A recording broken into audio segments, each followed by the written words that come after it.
Top quality और consistent performance के लिए सिर्फ सिल्वर पंप नाम याद रखना। અમદાવાદમાં નકલી હથિયાર લાયસન્સ મામલે મોટા સમાચાર આવી રહ્યા છે। એટીએસની કાર્યવાહીમાં કોર્ટે મોટો નિર્ણય કર્યો છે કે કાવતરાની કલમ ઉમેરવાની કોર્ટે આ મામલે આપી છે મંજૂરી।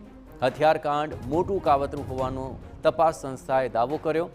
કોર્ટે એટીએસની અરજી ગ્રાહ્ય રાખી છે અને કલમનો ઉમેરો કરી લીધો છે। 100થી વધુ શકમંદ લોકો સામે એટીએસે તપાસ કરી છે અને અત્યાર સુધીમાં કુલ 66 લોકોની ધરપકડ કરીને આ મામલે કાર્યવાહી હાથ ધરવામાં આવી છે। આજ મામલે વધુ વિગતે વાત કરવા જોડાઈ રહ્યા છે ટીવી9 સંવાદદાતા રોનક વર્મા।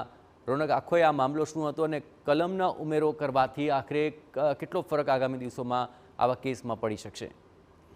જી બિલકુલથી જયેશ, નકલી હથિયારનો જે મામલો હતો જેમાં ગુજરાત રાજ્યના કેટલાક સ્થાનિકો છે તે યેનકેન પ્રકારે જે પોતાના ગન લાયસન્સ છે તે મણિપુર જેવા જિલ્લાઓમાંથી, રાજ્યમાંથી અને આજુબાજુના પ્રદેશમાંથી જે લાયસન્સ મેળવતા હતા, જે સમગ્ર પ્રક્રિયા હતી તેમાં ગુજરાત રાજ્યની વિશેષ તપાસ સંસ્થા એટીએસ દ્વારા જે વિશેષ કાર્યવાહી કરવામાં આવી હતી, 100થી વધારે શકમંદો છે તે આ સમગ્ર પ્રક્રિયામાં આવ્યા હતા, જેમાં 66 લોકોની ધરપકડ છે તે પણ કરવામાં આવી હતી। જે બાદ તપાસ સંસ્થાને લાગ્યું કે આ ન માત્ર લાયસન્સ મેળવે છે પરંતુ આ એક કાવતરું હોઈ શકે, એટલે કે કોઈ પણ પ્રકારની યોજના છે, કૌભાંડ છે તે હોઈ શકે। અને તે જ મામલે જ્યારે તપાસ સંસ્થા દ્વારા કોર્ટને રિપોર્ટ આપવામાં આવ્યો કલમ 120B ના ઉમેરાનો, ત્યારે કોર્ટે પણ ક્યાંક ને ક્યાંક આ વાતને સ્વીકારી છે કે આ આટલું મોટું કૌભાંડ છે, ગન લાયસન્સ મેળવવા માટેની જે પ્રક્રિયા હોય છે તે થઈ રહી છે અને કેટલાક લોકોએ જે છે તે ઊંચી રકમ આપીને હથિયારો છે તે મેળવ્યા પણ હતા। એટલે સમગ્ર પ્રક્રિયા અત્યાર સુધી જ્યાં સુધી તપાસ ચાલી રહી છે તેમાં એવું ક્યાંક ને ક્યાંક પ્રસ્થાપિત થયું છે કે જે ગન લાયસન્સ મેળવવામાં આવ્યા હતા તે ખોટી પ્રક્રિયાઓ હાથ ધરીને લેવામાં આવ્યા હતા, કેમ કે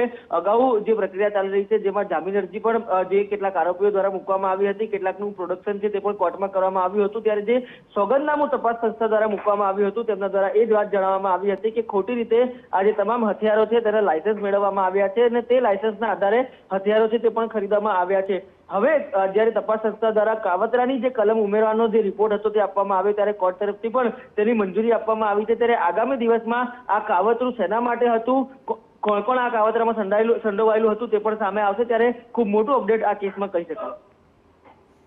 આભાર રોનક, તમામ ગતિવિધિઓ પર આપ નજર રાખજો। તો કાવતરાની કલમ ઉમેરવાની કોર્ટે હવે મંજૂરી આપી દીધી છે અને 66 લોકોની સામે અત્યાર સુધીમાં આ નકલી હથિયાર લાયસન્સ કારણે લઈને મામલો ચાલ્યો।